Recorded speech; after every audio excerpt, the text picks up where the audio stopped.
The first thing you need to know about me is that I'm the kind of guy who notices small things. Maybe it's because I've been a high school teacher for 15 years, where you learn to pick up on the tiny tells kids think they're slick about hiding sweaty palms before a test, the way they shuffle their feet when they're lying about homework. I've always been observant. But funny thing is I never saw this coming. Rachel and I had been married for almost 12 years. I met her in college. She was the life of every party, the girl with the loudest laugh, the kind of smile that made you think everything in the world was good. She was the center of attention back then, and I guess I thought some of that glow would rub off on me.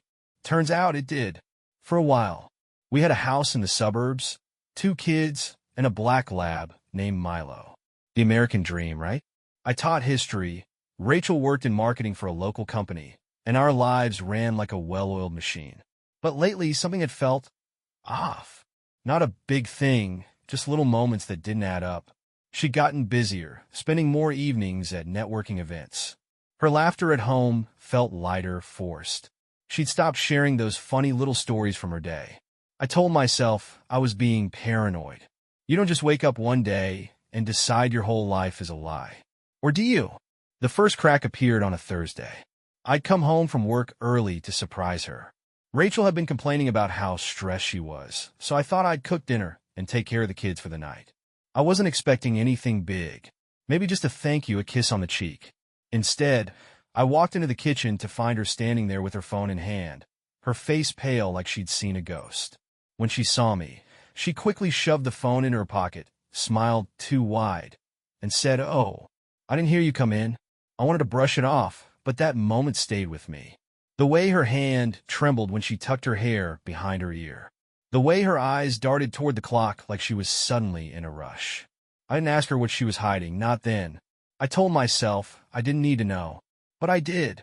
That Friday, the feeling of unease was still gnawing at me. Rachel had another late meeting, and the kids were already asleep. Milo lay sprawled across the rug in the living room while I sat there, staring at her phone charger on the counter. Her phone wasn't there. It hadn't been all week. She always used to leave it charging at night in the kitchen, but lately, she'd started keeping it with her. At first, I thought nothing of it. Everyone's attached to their phone these days. But now, it felt deliberate. Curiosity got the better of me. I opened her laptop, which we shared for household stuff. Rachel wasn't one for passwords. She always said she hated the hassle. But when I clicked on her email app, there was password protected. She'd set it up recently, without saying a word. My stomach turned. It wasn't just the secrecy. It was the fact that Rachel, my Rachel, who once told me she couldn't even lie about eating the last cookie, was hiding something from me. The next morning, I asked her casually, "What's with the new email password?" She didn't even look up from the coffee maker. "Oh, it's for work stuff. They make us change it every few months." Her tone was so breezy, so nonchalant, that I almost believed her. Almost. Over the weekend, I couldn't shake the feeling that I needed to know more. I hated myself for it, but I went full detective. I checked her browser history. Clean, too clean. I thought about installing some kind of spyware on her phone, but I stopped myself. This wasn't me. I wasn't the kind of man who spied on his wife. Yet here I was pacing the living room at midnight while Milo watched me with a tilted head. On Monday, everything changed. I was grading papers in my classroom when Rachel texted, "Working late again. Don't wait up for me." That was the 3rd night in a row. I knew something was wrong, so I called her office to check in. Her assistant picked up. "Oh, Rachel left early today, around 3. Said she wasn't feeling well." My chest tightened. My mind raced through possibilities. Maybe she was running errands. Maybe she'd gone home to rest. Maybe. I decided to test it. I called her cell. Straight to voicemail. My hand shook as I hung up. I'd seen this before in friend stories and movies. I didn't want it to be real, but deep down I knew. I could feel it. That evening, as I put the kids to bed, I tried to act normal.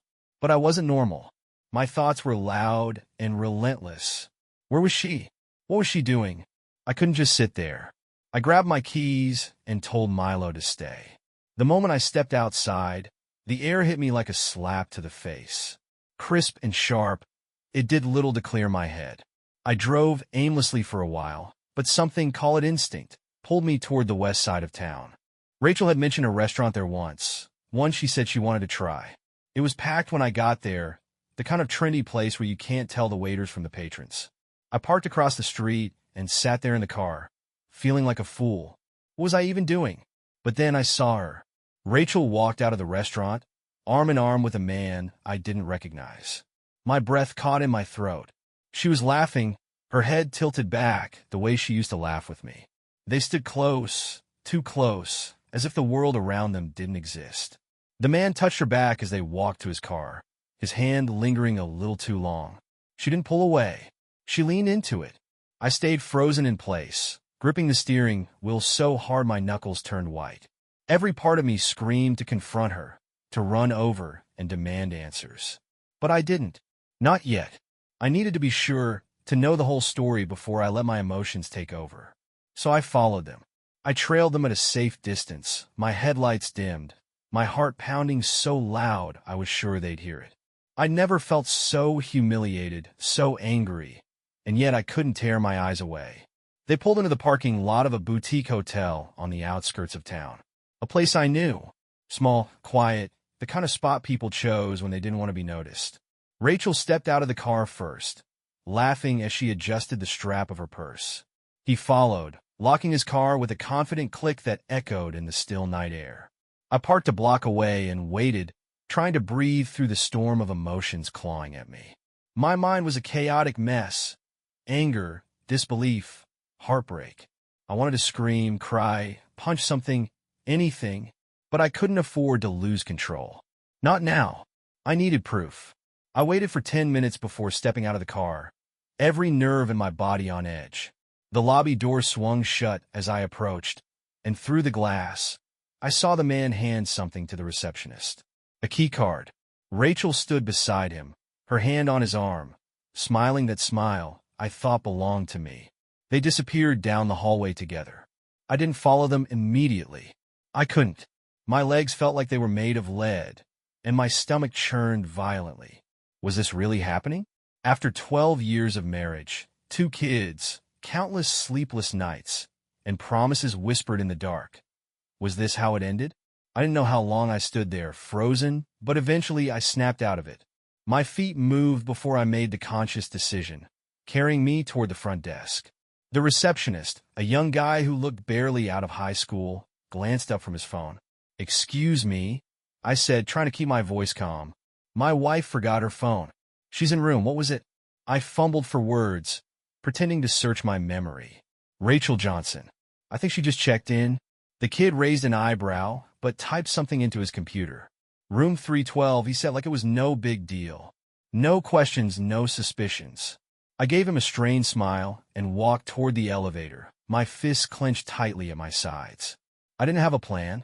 What was I going to do when I got up there? Burst in and confront them? Shout, scream, demand answers? I didn't know.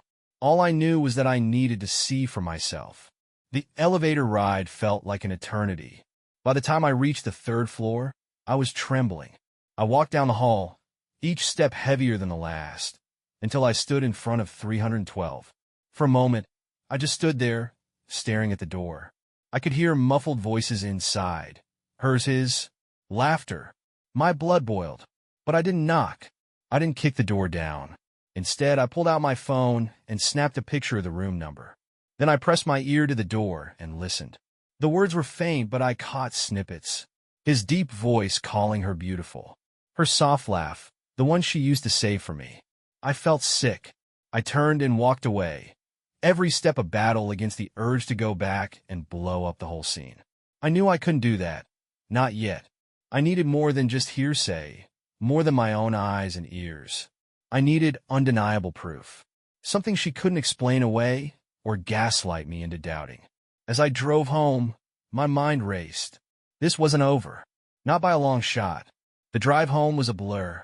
My mind kept replaying the scene outside that hotel. The way she laughed, the way she leaned into him, the way they disappeared together. My heart screamed at me to confront her right then and there, but my head told me to wait. I needed to be smarter than her, to stay ahead of whatever story she'd concoct when the truth came to light. When I walked into the house, everything felt different. The kids were asleep in their rooms.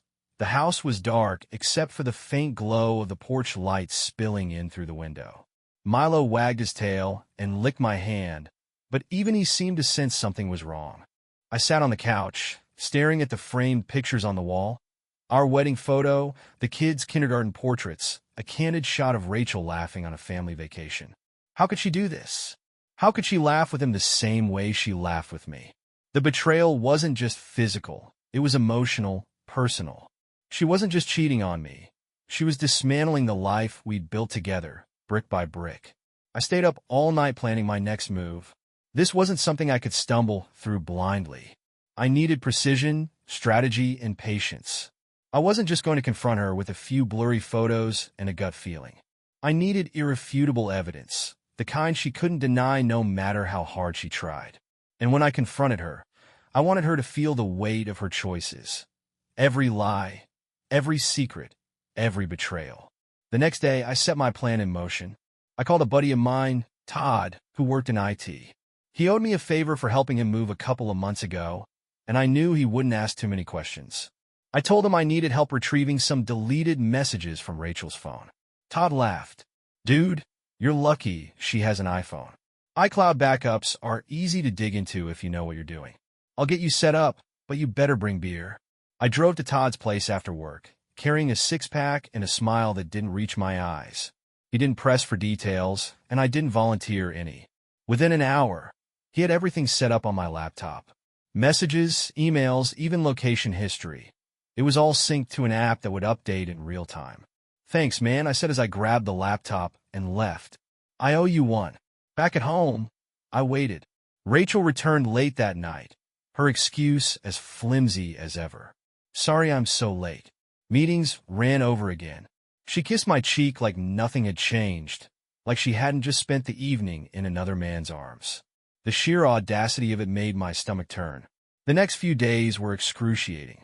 I watched from the shadows as Rachel went about her life, smiling, laughing, playing the role of the perfect wife and mother. Meanwhile, I scoured the data Todd had unlocked for me, looking for cracks in her facade. And then it happened. Late one night while Rachel was in the shower, I found the texts. Hundreds of them, hidden in a thread with a contact labeled Jen from work. But there was no Jen. There was only him. The messages were worse than I'd imagined. Explicit, intimate, cruel in their disregard for me. He called her his angel. She told him she couldn't wait to see him again, that she missed the way he touched her, that she wished she could spend the night in his arms. My hands shook as I read them, my chest tightening with each new revelation. But the worst was yet to come. She texted him, "Tonight was amazing. Can't stop thinking about you. Can't wait for next week." Next week, she was planning to see him again. Perfect, I thought, because so am I. The days leading up to next week were the longest of my life. Every second felt like a battle to keep my composure, to act normal around Rachel while knowing what I knew. She didn't make it easy. She was cheerful, even affectionate, as if guilt had prompted her to play the role of the loving wife a little harder. It was disgusting, but I kept my cool. I didn't let on that I knew about her plans, or the messages, or the hotel. I let her believe she was still in control, that she had me wrapped around her finger. Every kiss, every touch, it was all a mask, one I wore with increasing difficulty as the day of her next rendezvous approached. The night before, Rachel was in an unusually good mood. She'd cooked dinner for the kids, laughed at all my jokes, even sat next to me on the couch to watch a movie. It felt like she was trying to erase the guilt she didn't realize I'd already uncovered. I wanted to confront her then and there, to tear off the mask and watch her squirm. But I waited. Timing was everything. The next morning, she woke up early and dressed carefully, too carefully. Her makeup was flawless, her hair perfectly styled, and she wore a dress I hadn't seen in years. It hugged her body in all the right places, the kind of dress she used to wear for date nights with me. My jaw clenched, but I forced a smile when she kissed me on the cheek and said, "Don't wait up for me. It's going to be a long day at work." "Sure," I said, keeping my tone casual. "Have a good one." The moment she walked out the door, I sprang into action. I'd spent the last week preparing for this moment, and everything was in place. I grabbed the small camera I'd hidden in her car the night before, along with a tracking device synced to my phone. As I sat in my truck, watching the little red dot on the app move toward the west side of town, my heart raced. This was it. Rachel parked at the same boutique hotel, just like before. I watched from a distance as she stepped out of the car, her heels clicking against the pavement, and met him in the lobby. He greeted her with a kiss, casual, practiced, like this was just another day for them.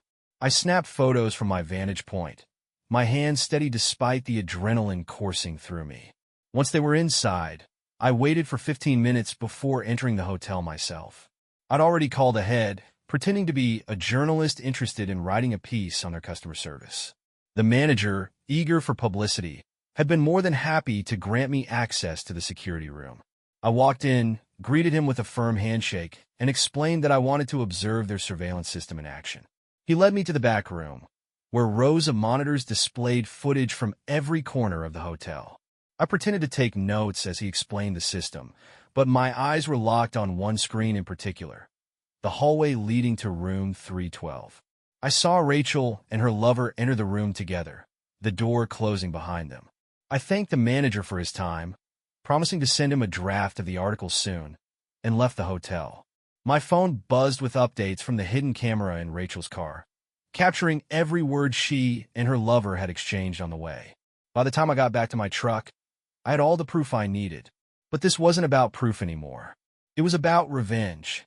I drove home, my mind buzzing with the final piece of my plan. Rachel thought she was in control, but she had no idea how wrong she was. Tonight, everything would change. Tonight, she'd learn what it felt like to be blindsided, humiliated, and betrayed. I just had to wait for her to come home. I sat in the living room, the lights dimmed, Milo resting at my feet, his breathing slow and rhythmic. The kids were asleep upstairs, their peacefulness a sharp contrast to the storm raging inside me. I had everything I needed: photos, audio recordings, video clips. But it wasn't enough. Not yet. Rachel needed to see the devastation she'd caused, to feel the betrayal as deeply as I did. It was nearly midnight when I heard the familiar sound of her car pulling into the driveway. Milo's ears perked up, but he stayed by my side.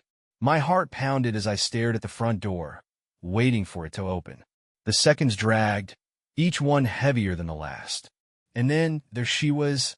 Rachel walked in, her heels clicking softly against the floor, her face flushed in that way I used to find beautiful. Now it just made me sick. She paused when she saw me sitting there, her smile faltering for just a moment before she recovered. "You're up late," she said, her voice light and casual. "I didn't expect you to still be awake." I forced a smile. "Couldn't sleep. Thought I'd wait up for you." Her eyes flickered just for a second, but I caught it. She was nervous. "Good. How was your day?" I asked, keeping my tone calm, almost friendly. "Oh, the usual. Meetings, deadlines, the works." She set her purse on the counter and started rummaging through it, her back to me.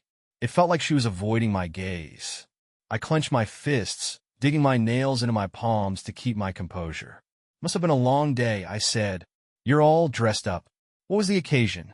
She laughed. That fake laugh I was starting to recognize all too well. Just felt like dressing up. "Noikachin." Liar.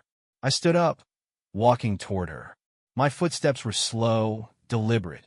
She glanced over her shoulder, her smile faltering again. "What's wrong?" she asked, her voice tinged with unease. I stopped a few feet away from her, staring at the woman I thought I knew, the woman I'd built a life with. "Nothing's wrong," I said. "Not anymore." Before she could respond, I held up my phone, the screen glowing with the photos and videos I'd gathered. Her smile disappeared completely, replaced by a look of confusion, then shock, and finally fear. What is this?" she stammered, taking a step back. "You tell me, Rachel." I scrolled through the images, letting her see every damning frame. Her with him at the hotel, their texts, their kiss, the lies. Her face turned pale, her mouth opening and closing as if she were trying to find the right words. But there were no words that could fix this. No excuse that could erase what she'd done. "I can explain," she finally managed, her voice trembling. It's not what it looks like. It's exactly what it looks like, I shot back, my voice colder than I'd ever heard it. Don't insult me by pretending otherwise. She reached for me, but I stepped back, holding up a hand to stop her. Don't. You don't get to play the victim here, Rachel. Not after what you've done. Tears welled up in her eyes, but I didn't care. I'd spent the past week drowning in my own pain, and I wasn't about to let her guilt manipulate me. Please, just let me explain, she pleaded. It didn't mean anything. It was just a mistake. A mistake? I laughed bitterly. A mistake is forgetting to pick up milk at the store. This was a choice. A series of choices. And you made every single one of them knowing exactly what it would do to me, to us. She opened her mouth to argue, but I cut her off. Save it, Rachel. I don't need your explanations. I don't need your excuses. I know who you really are now. Her tears fell freely, her shoulders shaking as she tried to compose herself. I didn't flinch. I didn't care. All I could feel was the cold satisfaction of knowing that the facade she'd built was finally crumbling. But this wasn't the end. Not yet. Go to bed, I said, my voice steady and firm. We'll finish this tomorrow. She hesitated, searching my face for some sign of forgiveness, of mercy. She found none. Finally, she nodded and turned toward the stairs, her steps heavy and reluctant. As I watched her disappear, a calm settled over me. Tomorrow, she'd see the full extent of what she'd done. Tomorrow, she'd learn what it felt like to lose everything. But for now, I waited. Revenge was best served cold, and this was only the beginning. I barely slept that night. Every time I closed my eyes, I saw Rachel and her lover in that hotel room, laughing, touching, betraying me in ways I couldn't put into words. But as the hours crawled by, my anger began to solidify into something sharper, colder. The plan was already in motion, and I wouldn't let my emotions derail it. By morning, the house felt eerily quiet. Rachel avoided me completely, staying in the kitchen while I helped the kids get ready for school. Her eyes were red and swollen, her movements stiff and robotic. Good. I wanted her to squirm, to feel every ounce of the tension she'd created. Have a great day, kiddos, I said as I kissed them goodbye at the door.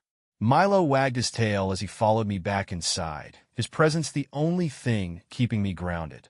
I could feel Rachel's eyes on me as I walked into the living room, but I didn't acknowledge her. Not yet.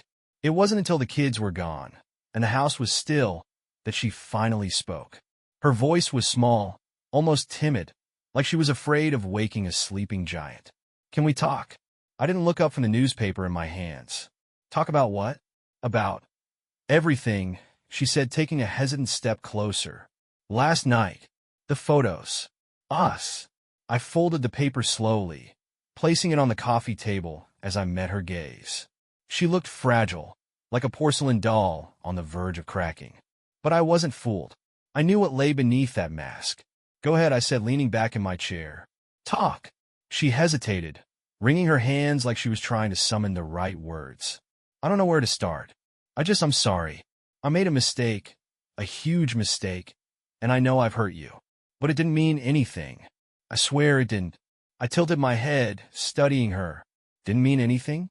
You lied to me, snuck around behind my back, and slept with another man. And you want me to believe it didn't mean anything? She flinched, her cheeks flushing with shame. I wasn't thinking. I felt like we'd lost something, and I didn't know how to fix it. I thought maybe if you what? I snapped, cutting her off. If you threw away 12 years of marriage? If you betrayed the man who's been nothing but loyal to you? Was that your idea of fixing things?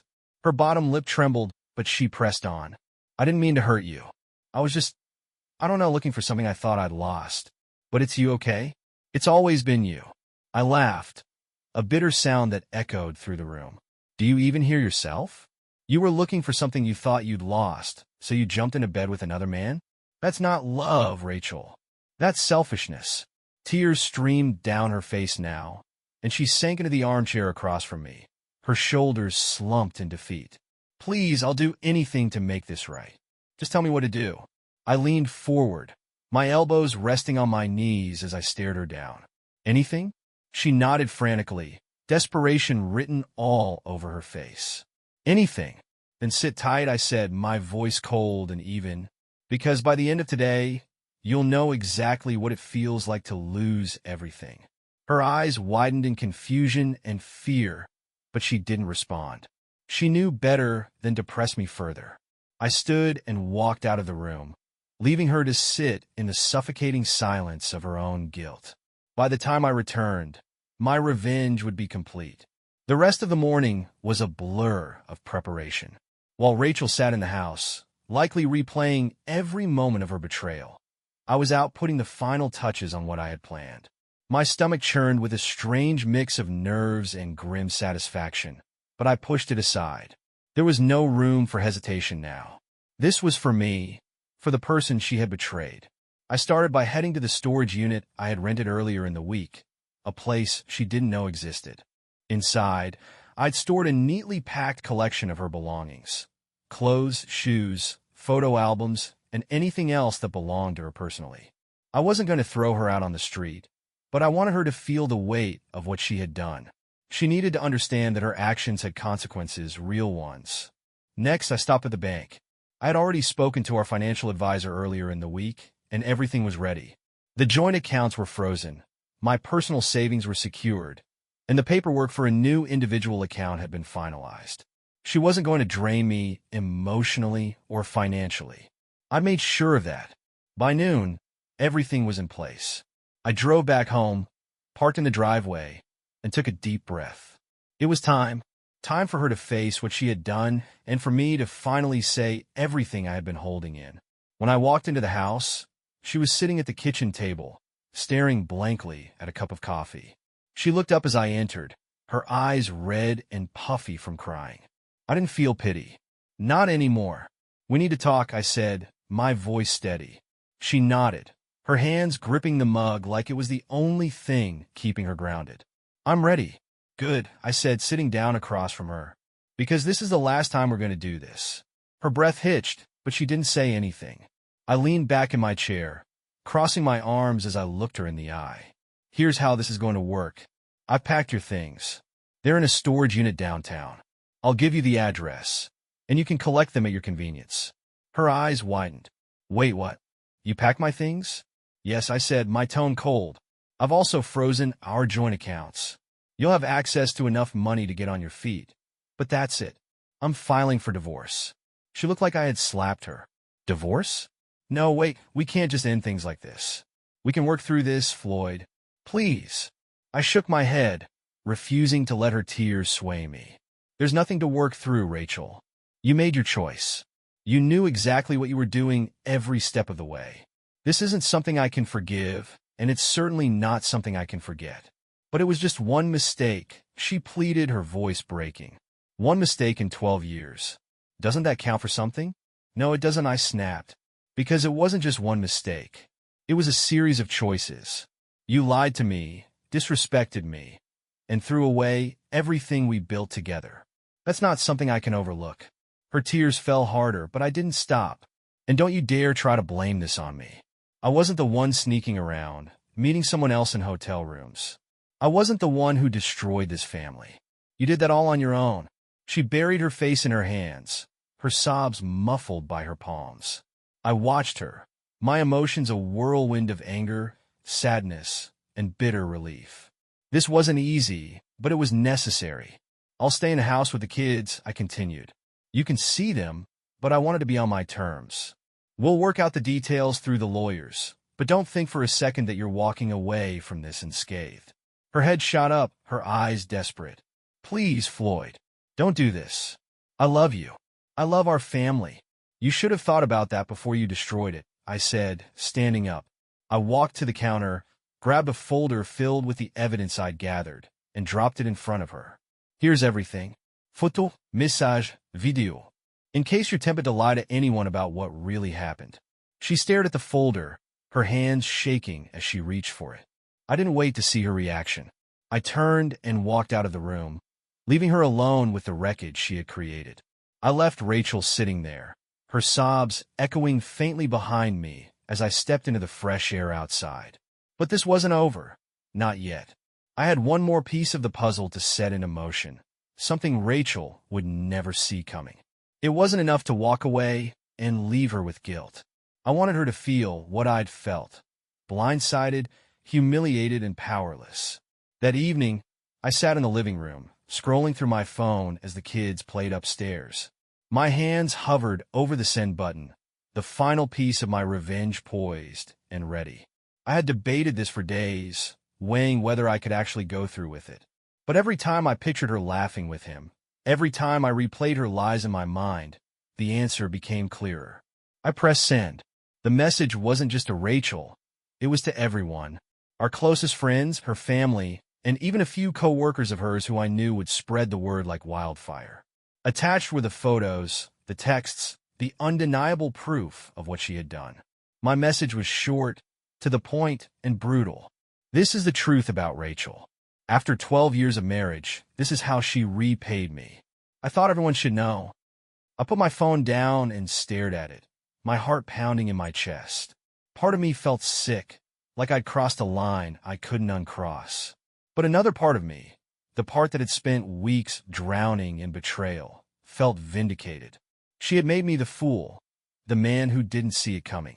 Now, the world would see her for what she really was. It didn't take long for the fallout to begin. The first call came from her sister, Mia. She was furious, demanding to know why I'd aired our dirty laundry in such a public way. I let her rant, barely registering her words. When she finally paused, I spoke calmly. Mia, your sister destroyed our marriage. Maybe you should save your anger for her. Click. She hung up. Then came the texts. Friends who were shocked, co-workers offering their sympathy, even a message from Rachel's boss, her married boss, who begged me to delete the evidence before it could spread further. I didn't reply to any of them. Let them stew. Let them scramble to pick up the pieces of the perfect image Rachel had so carefully crafted. When Rachel finally came downstairs, her face was pale, her eyes swollen from crying. She had her phone in her hand, and I knew she'd seen the message. She stood in the doorway, staring at me like she didn't recognize the man in front of her. Why? She whispered, her voice barely audible. Why would you do this to me? I set my phone down and looked her in the eye. Do this to you? You did this to yourself, Rachel. All I did was show the truth. Her jaw trembled, but she didn't cry. Not this time. She was too shocked, too stunned by the scale of what had just happened. I made a mistake, she said, her voice shaking. But this is cruel. You didn't have to ruin my life. I laughed bitterly, shaking my head. Ruin your life? Rachel, you ruined mine. You didn't just cheat on me. You lied to me, betrayed me, humiliated me. And you think I should have just kept quiet? Pretended everything was fine? No. If you wanted to keep your perfect little world intact, you shouldn't have torn mine apart. She didn't respond. She just stood there frozen as the weight of what I'd done and what she'd done sank in. I leaned back in my chair, my voice steady. Now you know how it feels, Rachel, to lose everything, to watch it all crumble. Maybe next time, you'll think twice before throwing away the people who love you. She opened her mouth as if to say something, but no words came out. Finally, she turned and walked away, her footsteps slow and heavy as she climbed the stairs. I didn't follow her. I didn't need to. The truth was out, and there was no taking it back. The morning after everything came crashing down, the house was quieter than it had ever been. Rachel stayed in the guest room, her door shut tight, while the kids went about their usual routines, blissfully unaware of the storm brewing beneath the surface. I drank my coffee in silence, watching the sun rise through the kitchen window. It was over. Finally, it was over. By mid-morning, I heard her footsteps on the stairs. She appeared in the doorway, looking like a shadow of the woman I had married. Her hair was unkempt, her face pale, and the dark circles under her eyes told me she hadn't slept. Good. Neither had I. We need to talk, she said, her voice hoarse. I gestured for her to sit, but I didn't look up from my coffee. What's left to talk about? She sat down across from me, wringing her hands nervously. I can't believe you did this. You've ruined my reputation, my job, everything. I set my mug down and finally met her eyes. I ruined it? I repeated, incredulous. No, Rachel. You ruined it when you decided to cheat. All I did was make sure everyone knew the truth. She flinched but didn't argue. Instead, She took a deep breath, as if gathering her courage. I know I can't undo what I've done. And I know you're angry, rightfully so. But please, for the kids, can we find a way to move forward? They need both of us. Her words hung in the air, and for a moment, I almost considered them. Almost. But then I thought of all the nights I'd spent pacing the floor, the lies she'd told with a smile, the way she betrayed everything we'd built together. And I knew there was no going back. The kids will always have me, I said evenly. But you and I? We're done. You can play the role of their mother, but don't expect me to forgive you. Not now. Not ever. Tears welled up in her eyes, and for a split second, I felt a pang of something, pity, maybe, or sadness for what could have been. But I pushed it aside. She didn't deserve my sympathy. Not after everything she'd done. What happens now? She asked, her voice barely above a whisper. You move out, I said, my tone firm. I've already spoken to a lawyer. The divorce papers will be ready by the end of the week. We'll split custody, and I'll make sure the kids are taken care of. But as far as you and I are concerned, this is the end of the road. She didn't argue. She just nodded, her shoulders slumping under the weight of my words. I'll pack my things. Good, I said, standing up. I left her sitting there, staring at the table like it held all the answers she'd been searching for. But there were no answers, just consequences. The days that followed were a blur. Rachel moved out quietly, leaving behind a house that felt emptier without her presence. The kids didn't understand why Mommy wasn't coming home, and I struggled to find the right words to explain. How do you tell your children that the person they trust most in the world broke every promise she ever made? But as the weeks turned into months, I started to rebuild. Slowly but surely, I picked up the pieces of my life, focusing on the kids, my work, and the future ahead. I wasn't the same man I had been before Rachel's betrayal, but in some ways, I was stronger. I had learned the hard way that love could be both a blessing and a curse, and that sometimes the only way to heal was to let go. As for Rachel, I heard through the grapevine that her job never recovered from the fallout. Her lover's wife filed for divorce, and his name became a punchline in the circles they once ran in. It wasn't the life she'd envisioned for herself, but it was the life she'd chosen. And me? I chose to move forward, to be the father my kids deserved, the man I could respect when I looked in the mirror. Rachel's betrayal had broken me, but it hadn't destroyed me. I was still here, still standing, and for the first time in a long time, I felt free. What do you guys think of my story? Share in the comments what you think about the choice I made, and would you do in my situation?